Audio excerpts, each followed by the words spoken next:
ब खुद बन गई, लेकिन यूनिवर्स के ताल्लुक से कर दिया जाएगा। इसे हम दूसरे अल्फाज में डॉगमा भी कह सकते हैं। दूसरी चीज, हमारे जावेद अख्तर साहब जरूर गॉड ऑफ गैप्स की मिसाल भी जरूर देंगे, और मिसाल देंगे कि पहले जमाने में बिजलियां कड़कती थी तो लोगों ने किसी एक खुदा की तरफ, और बारिश होती थी तो दूसरे खुदा की तरफ मंसूब कर दिया, उनके पास दलील नहीं थी। यह हमारा वर्ल्ड व्यू है ही नहीं, यह हमारा वर्ल्ड व्यू है ही नहीं, क्योंकि नेचुरल फिनोमेना के प्रोसेस की इंटरप्रिटेशन को जान लेने से यह कहां से साबित हो गया कि गॉड एग्जिस्ट नहीं करता है। इस पर मैं इंशाअल्लाह अभी आगे बात करूंगा। आप हजरात ये भी देखेंगे, और मैं ये एक्सपेक्ट करता हूं कि हमारे रिस्पेक्टेड जनाब जावेद अख्तर साहब जरूर इमोशनल आर्ग्यूमेंट्स भी देंगे, जो कि एक लॉजिकल फेलेसी है जब बात आती है ट्रुथ को डिसाइड करने में। क्यों? मिसाल के तौर पर वो कहेंगे कि अगर गॉड है तो ईविल क्यों एग्जिस्ट करता है, जबकि मैं कहता हूं ईविल का एग्जिस्ट करना गॉड के एग्जिस्ट करने की दलील है, उसके खिलाफ नहीं है। चूंकि अगर गॉड है तो हम सब उसके सामने अकाउंटेबल हैं, और अगर हम अकाउंटेबल हैं तो अकाउंटेबिलिटी के लिए ईविल का मौजूद होना जरूरी है, उसके बगैर हम अकाउंटेबल नहीं हो सकते। और अगर हम अकाउंटेबल नहीं हैं तो हम जनाब जावेद अख्तर साहब से पूछेंगे कि आप बताएं कि फिर सफरिंग इस दुनिया में क्यों है? अगर खुदा नहीं है तो सफरिंग क्यों है? और उन लोगों के जज्बे का क्या जिनके अंदर सफरिंग के बाद इंतकाम लेने का जज्बा पाया जाता है और वो इस दुनिया से ऐसे ही चले गए, क्या उनकी सारी तकलीफें बेकार चली जाएंगी?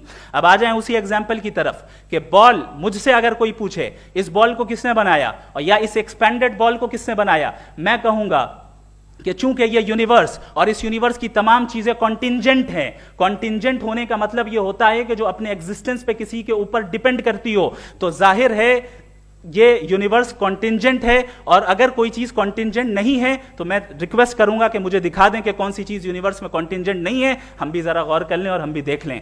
और जब कॉन्टिंजेंट चीजें मौजूद हैं तो फिलोसोफर्स की इस्तिलाह के मुताबिक, हम उस टर्मिनोलॉजी के मुताबिक हम उस जगह तक पहुंचते हैं और उस हस्ती तक पहुंचते हैं जिसे नेसेसरी बीइंग कहा जाता है, कि ये वो नेसेसरी बीइंग है जिसका मौजूद ना होना नामुमकिन हो। क्योंकि अगर ये मौजूद ना हो तो सारी चीजें एग्जिस्टेंस में आएंगी ही नहीं, और ये सारी कॉन्टिंजेंट चीजें उसी के ऊपर डिपेंड करती हैं। अब अगर आप ये सवाल करते हैं कि फिर उस हस्ती को किसने बनाया, फिर उसका कॉज क्या है, फिर उसका कॉज क्या है, फिर उसका कॉज क्या है, और एंडलेसली चले जाएं, इसे हम कहते हैं इन्फिनिट रिग्रेस ऑफ कॉजेस, जो कि लॉजिकल फेलेसी है। कॉन्सेप्चुअली इन्फिनिटी पॉसिबल है। मिसाल के तौर पे न्यूमेरिकल्स 1 2 3 गिनते चले जाएं, इन्फिनिट नंबर्स हैं। मैं कॉन्सेप्चुअली बात नहीं कर रहा, प्रैक्टिकली रियलिटी में साबित करके दिखाएं कि infinite regress of causes possible है या नहीं। अगर पॉसिबल है तो हम मान लेंगे, मिसाल दे दें, और पॉसिबल नहीं है तो एक ही ऑप्शन बचता है जिसे हम कहते हैं नेसेसरी बीइंग। ऐसी नेसेसरी बीइंग जो इंडिपेंडेंट है, क्योंकि अगर वो डिपेंडेंट हुई तो वो नेसेसरी नहीं रहेगी। ऐसी इंडिपेंडेंट बीइंग जो इटर्नल है, अगर वो इटर्नल नहीं होगी, उसकी बिगिनिंग होगी तो वो खुद कॉन्टिंजेंट है। ऐसी बीइंग जो पावरफुल है, क्योंकि कॉन्टिंजेंट को एक्चुअलाइज करने के लिए पावर चाहिए। ऐसी बीइंग जो इंटेलिजेंट है और नॉलेजेबल है, क्योंकि ये यूनिवर्स स्पेसिफिक फॉर्म और स्पेसिफिक लॉज ऑफ नेचर के तहत प्रिसाइजली चल रहा है। Thank you. थैंक यू मुफ्ती साहब। मैं इन दलीलों के बाद जावेद अख्तर साहब से गुजारिश करूंगा, आप बैठ के बोलना चाहेंगे या वहां? जी।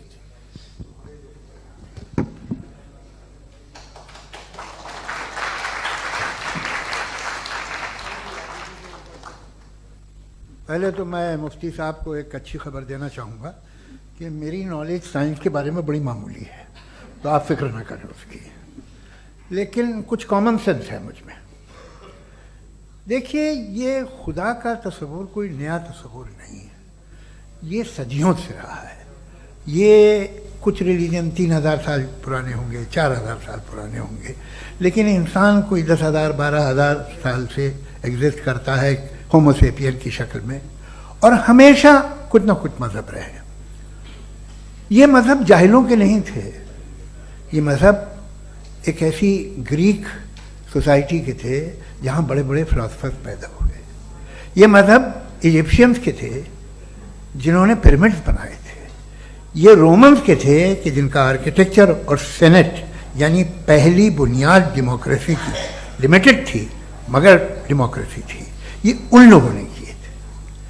तो इनका जो जुपिटर था, रा था, ज़्यूस था, उन्हें उस पर इतना ही एतमाद था जितना आज किसी मजहबी आदमी को अपने खुदा पे होगा। क्रिश्चियनिटी आने से पहले यूरोप में एक मजहब था जर्मेनिक रिलीजन।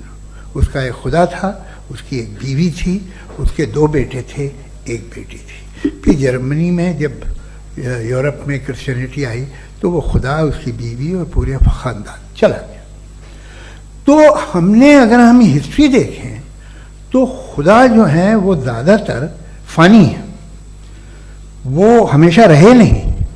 और वो जो लोग इन्हें मानते थे उनको आप कहें वो तो जाहिल थे, उन्हें तो कुछ पता ही नहीं था, ऐसा नहीं है। वो अपने वक्त में बड़े काबिल लोग थे और अपने वक्त में उन्होंने बड़े बड़े काम किए हैं, फिलोसफर्स थे, साइंटिस्ट थे। लेकिन उनका मजहब कहाँ गया, उनके खुदा कहाँ गए? आज जो खुदा हैं दुनिया में लोग उन्हें मानते हैं।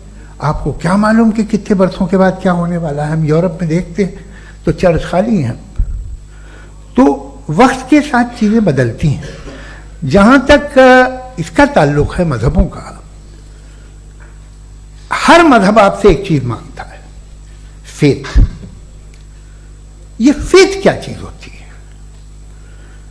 What is the difference between faith and belief? ये तो बहुत ही अहमकाना बात होगी कि कोई आदमी कहे साहब अगर खुदा है तो मुझे दिखाइए। ये तो जाहिलाना बात हुई। मैंने तो नॉर्थ पोल नहीं देखा है, मगर मैं मानता हूँ कि नॉर्थ पोल है। मैं क्यों मानता हूँ? इसलिए कि अगर ये दुनिया राउंड है तो उसका कोई टॉप होगा। कुछ लोग हैं जो वहाँ गए भी हैं, कॉमन सेंस कहता है कि ऐसा होगा, सबूत है, गवाह है, रीज़न है। तो ये मेरा फेथ नहीं है। तो फेथ में और बिलीफ में डिफरेंस क्या है? जो मजहब मांगता है आपसे, हर मजहब फेथ मांगता है। फेथ का मतलब ये है कि ना कोई गवाह हो, ना कोई सबूत हो, ना कोई रैशनल हो, ना कोई लॉजिक हो, ना कोई प्रूफ हो, मगर तुम एक बात को मानो। ये है फेथ। वरना बिलीफ होता। अगर इसमें कुछ भी सबूत होते, गवाह होते, तो फिर इसे आप बिलीफ कहते हैं। जैसे मेरा बिलीफ है कि नॉर्थ पोल है, मेरा फेथ थोड़ी है। फेथ इन तमाम शर्तों को रद्द करता है। तो फिर स्टुपिडिटी क्या है? अगर मैं एक बात ऐसी मानूं जिसकी ना कोई लॉजिक है, ना कोई रैशनल है, ना कोई प्रूफ है, ना कोई गवाह है, ना कोई सबूत है, और मैं उसे मानूं, तो ये स्टुपिडिटी हुई। इसे ही भाई कल को मैं यकीन कर लूं कि एलॉन मस्क जो है मेरा भाई है, तो मुझे इंतहाई खुशी होगी, सुकून भी बहुत मिलेगा मुझे। लेकिन और कहे भाई क्यों मानते हो, क्या सबूत है? भाई वो तो अमेरिकन है और तुम तो इंडियन हो, वो तो नस्ल अलग है, तुम्हें कभी मिले भी नहीं। साथ देखिए मेरा फेथ है, इस पर बात ना किया। फेथ का मतलब ही यह है कि आप प्रूव नहीं कर सकते। अगर आप प्रूव कर सकते हो तो फेथ की जरूरत ही नहीं, फिर तो आप बात करेंगे, आप कितनी बहस कर लीजिए। अल्टीमेटली दुनिया का हर मजहब फेथ पे टिका है, और फेथ का मतलब है एक ऐसा यकीन जिसका कोई सबूत, कोई गवाह, कोई रैशनल नहीं। अब आप ये कहें, क्या आप ये क्यों कह रहे हैं कि साहब ये कायनात किसने बनाई? कमाल ये है कि आपने बताया कि एक आइलैंड पे गए और एक बॉल देखी। आपने ये नहीं कहा कि आइलैंड किसने बनाया, आपको सिर्फ बॉल पे हैरत हुई। हमने आइलैंड पे हमने हैरत नहीं की, होते हैं आइलैंड। इसी तरह ये आइलैंड है, सितारे, ये गैलेक्सीज, ये सब आइलैंड हैं खला में। हम उन्हें टेकन फॉर ग्रांटेड लेते हैं, हम पूछते नहीं किसने बनाए। आपने जजीरे के बारे में भी नहीं पूछा है। मेरी पैदाइश कैसे हुई? क्या मैं प्लान पैदा हुआ था? I was plan to be born, या एक लकी स्पर्म था जो किसी एग से चिपक गया? मेरी पैदाइश रैंडम। और इंसाफ जिसे आप कहते हैं, इंसाफ का तो नेचर से कोई वास्ता ही नहीं है। जो आप कहते हैं कि एक दिन इंसाफ मिलेगा, इंसाफ is a human concept, nature में कोई इंसाफ नहीं। अगर शेर हिरन को खा जाता है तो उसे कोई सजा नहीं मिलती। अगर एक आंधी आती है और हरे भरे पेड़ों को उखाड़ के फेंक देती है तो आंधियों की जेल नहीं होती है। नेचर में इंसाफ नहीं, इसलिए मुझे नेचर को इंसाफ की जरूरत भी नहीं। नेचर तमाम एक है। अब हम कहें कि साहब ये देखिए जो मैंने खाना खाया था, ये मेरी आँख तो नहीं यूँ कर दिया उसे, तो इसे